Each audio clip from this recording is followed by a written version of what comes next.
اصلان ایک 27 سال کا عام سا لڑکا تھا، میکینیکل انجینئر تھا۔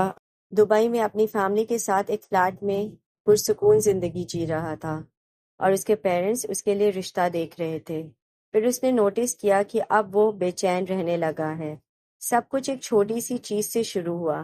کبھی فجر کی نماز چھوٹ جاتی، کبھی مغرب کی لیٹ ہو جاتی۔ وہ کہتا بعد میں پڑھ لوں گا، پرومس کرتا تھا، لیکن نماز ڈیلے کرنے کی عادت اس کی زندگی میں چپکے سے آ گئی تھی۔ مسئلہ صرف نیند کا نہیں تھا، پرابلم کا تھا، ڈسٹریکشن کا تھا۔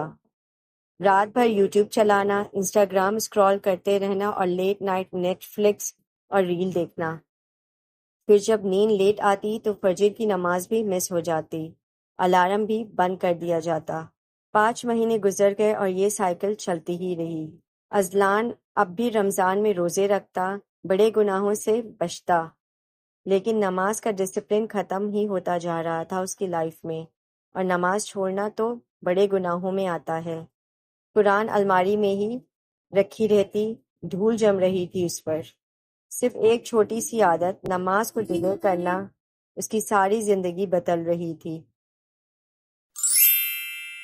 ایک صبح جب وہ سو رہا تھا تو اذلان کے ابا فجر کے وقت باتھ روم جاتے وقت ہی راستے میں گر گئے۔ سب انہیں ہاسپٹل لے آئے، اذلان بھی ان کے ساتھ ہاسپٹل بھاگا۔ اس کا دل بہت ہی زوروں سے دھڑک رہا تھا۔ صبح کی نماز اس نے نہیں پڑھی، نہ ہی اس کے ابا نے پڑھی۔ الحمدللہ ابا کو کچھ سیریس نہیں ہوا تھا، ہارٹ کا ایک چھوٹا سا ایشو آ گیا تھا۔ لیکن جب اذلان ہاسپٹل کے ایک کونے میں بیٹھا تھا تو ایک بات بہت ہی گہری گلٹ اس کے دل میں آ گئی۔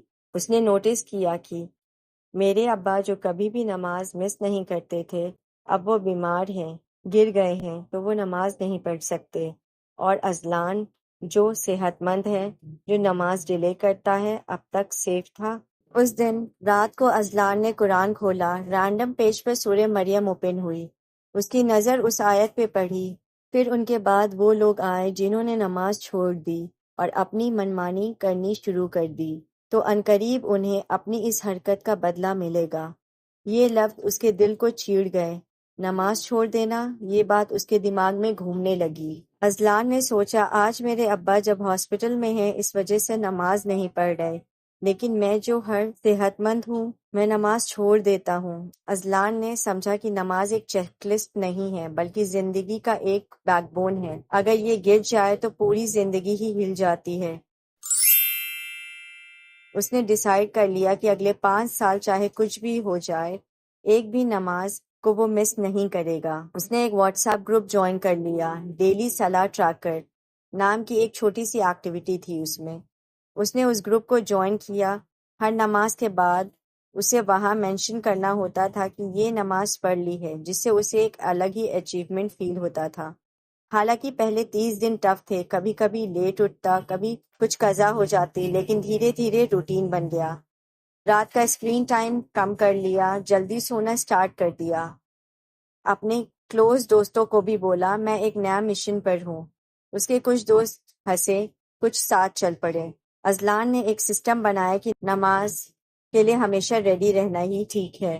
نماز کے ٹائم پر فون سائلنٹ اور روم کے دروازے پر ایک حدیث چپکا دی جو کہتی تھی کہ قیامت کے دن سب سے پہلے جس چیز کا حساب ہوگا وہ نماز ہوگی۔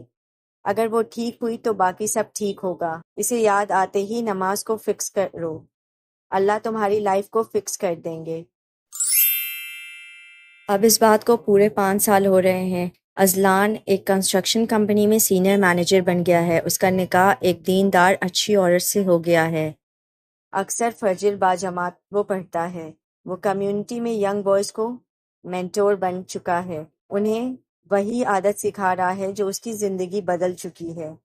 وہ ان سے کہتا ہے اگر میں 5 سال پہلے اپنی نماز فکس نہیں کرتا تو ابھی بھی زندگی میں بھٹک رہا ہوتا۔ بات پرفیکٹ ہونے کی نہیں ہے، بات ہے ٹائم کی، کہ اپنی پرابلم کو فکس کر لو۔ ہر بار نماز ایک ریچول نہیں، ایک ہارٹ بیٹ ہے۔ ایک مس کرو تو لائف آؤٹ آف ردم ہو جاتی ہے۔ یہ کہانی کسی میڈیکل یا انسٹنٹ چینج کی نہیں ہے، یہ کہانی ایک سمپل ہیبٹ کی ہے، نماز کی جو دھیرے دھیرے لیکن پاورفل آپ کی زندگی بناتی ہے۔ ہمارے پیارے نبی محمد صلی اللہ علیہ وسلم نے فرمایا کہ مسلم اور کافر کے بیچ کا فرق نماز چھوڑنا ہے، اور ایک حدیث کے مطابق نماز جنت کی چابی ہے۔ اگر آپ نماز کی پروٹیکشن کرتے ہیں تو اللہ آپ کے فیوچر کی پروٹیکشن کرتا ہے۔ تو آج سے ہی آپ سب اپنی نماز کو فکس کریں تاکہ آپ کی دین اور دنیا دونوں فکس ہو جائیں۔ May Allah guide you all.